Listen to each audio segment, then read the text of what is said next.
जय श्री कृष्ण। अर्जुन के मन में सभी संबंधियों को देखकर कायरता आई। अब इस कायरता आने के बाद वह क्या करे, इस जिज्ञासा को दूर करने के लिए भगवान श्री कृष्ण कहते हैं। गीता जी का 2 अध्याय 3 श्लोक।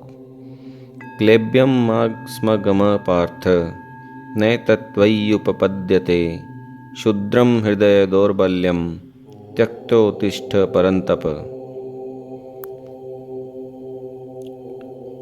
पृथा कुंती के पुत्र होने से अर्जुन का एक नाम पार्थ भी है।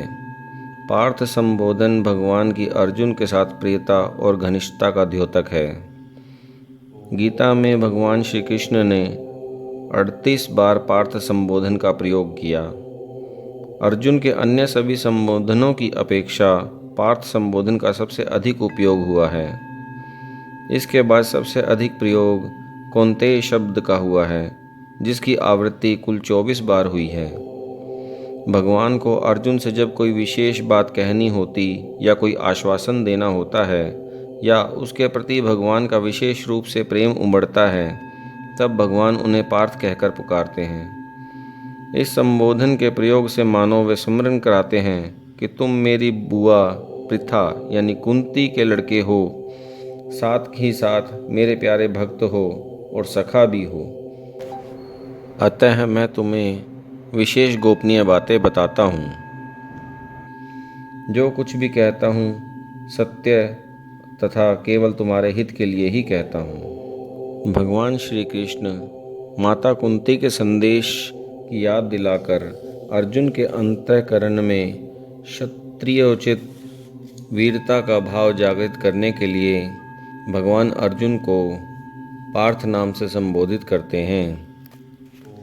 क्लेब्यम मास्मगम अर्थात अर्जुन कायरता के कारण युद्ध करने में असमर्थ और युद्ध न करने में धर्म मान रहे थे।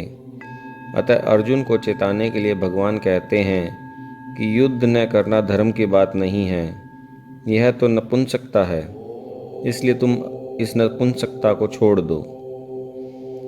न तत्त्वय्युपपद्यते, तुम्हारे में यह नपुंसकता नहीं आनी चाहिए, क्योंकि तुम कुंती जैसे वीर क्षत्रानी माता के पुत्र हो और स्वयं भी शूरवीर हो।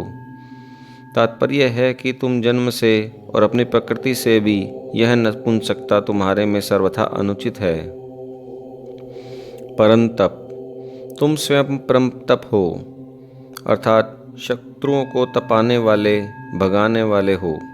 तो क्या तुम इस समय युद्ध से विमुख होकर अपने शत्रुओं को हर्षित करोगे?